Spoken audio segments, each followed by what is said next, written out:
All right, let's get right into it. We're looking ahead to March 2026, and there is a massive overhaul coming to Social Security that's going to touch every single person who gets a check.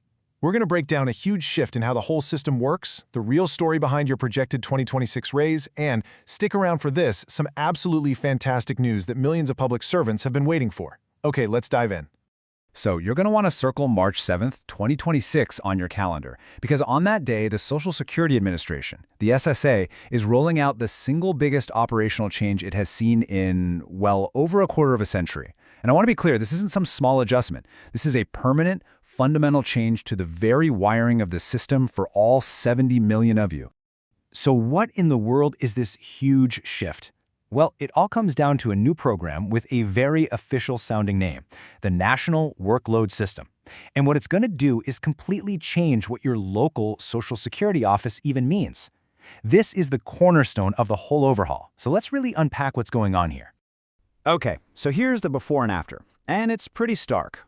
Right now, and for as long as we can remember, your claim have been handled locally. The people working on your case are in your state or region, they know the local ins and outs. Well, starting in March 2026, that all goes away. Your claim gets tossed into one giant national pool. That means an agent in, say, Arizona could be processing a claim from Virginia. Someone in Ohio might be looking at a file from Florida. Now, the idea, the theory behind this, is to speed things up, right? To balance the load and crush those backlogs by sending work from a swamped office to one that has some breathing room. It's all about making things more efficient.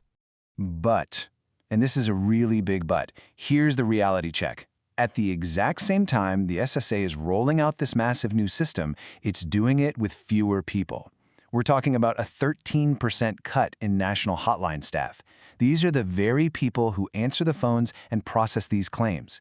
You know, it's kind of like trying to build a new, wider superhighway, but closing a bunch of the on-ramps while you're doing it.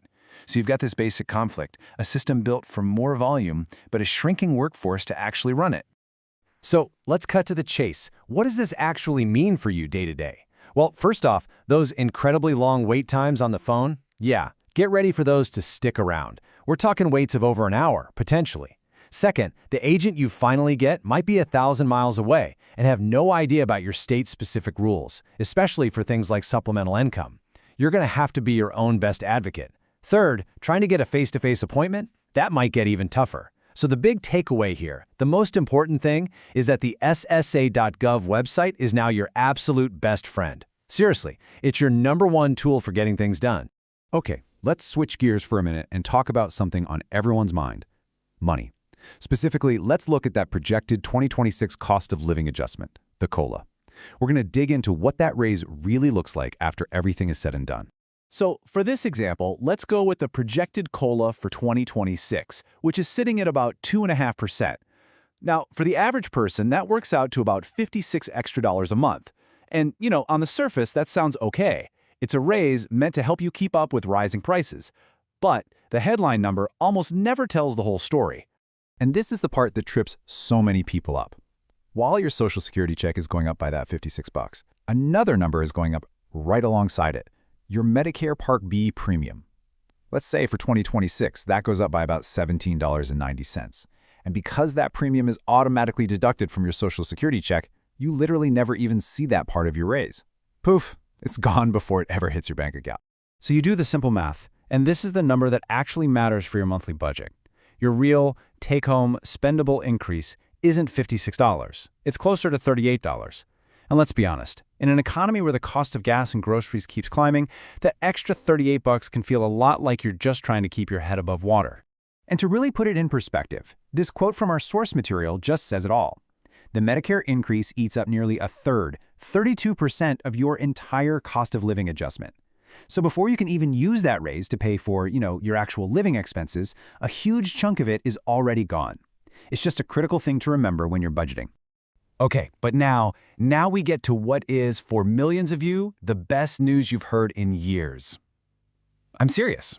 If you ever worked as a teacher, a firefighter, a police officer, or any other kind of public servant, you need to listen closely. This part is for you. For decades, there were these two rules, WEP and GPO. And what they did, basically, was penalize public servants who also paid into a separate government pension. It was a really controversial system, and a lot of people felt it was just deeply, deeply unfair. Well, after years and years of fighting for a change, Congress finally passed the Social Security Fairness Act. And guess what? Both of those provisions have been completely repealed. This is a huge deal. Now, pay close attention to the timeline here, because this is where it gets really good. The repeal is retroactive all the way back to January 2024. That means that by the time we get to March 2026, people who are affected have been accumulating back pay for over 2 full years, and those lump sum payments, which could be thousands of dollars, are scheduled to hit bank accounts by the end of March 2026. And we are not talking about a small number of people here. This is going to impact over 3.2 million Americans who have been waiting for this fix. For so many of them, this isn't just about the money. It's about correcting something they felt wrongly punished them for, a career dedicated to public service. That long wait is finally over. So, okay, we've got a lot happening all at once, right? A brand new processing system, a pretty modest COLA, and these huge retroactive payments. So let's boil it all down into a clear, simple checklist of things you can do right now to get ready. All right, just 3 simple steps. First, get comfortable with the website. Your My Social Security account at SSA.gov is your direct line. It's the fastest way you're going to see any updates, especially about that WEP/GPO payment. Second, with this new national system, you have to be your own best record keeper. If you call them, write down the date, the time, and always ask for a confirmation number. And third, if you think you might be affected by the WEP/GPO repeal, confirm it. Especially if your work history is a little complicated, it might be worth talking to a benefit specialist to make sure you're getting every penny you're owed. And that brings us to the big question hanging over all of this. On one hand, the Social Security Administration is trying to modernize and tackle this massive workload, but on the other hand, it's doing it with less staff. And at the same time, it's about to process one of the biggest retroactive payouts in its history. So the question we're left with is pretty simple. Is the agency actually ready for what's coming? That's something we are all going to be watching very, very closely. Thanks for joining me for this explainer.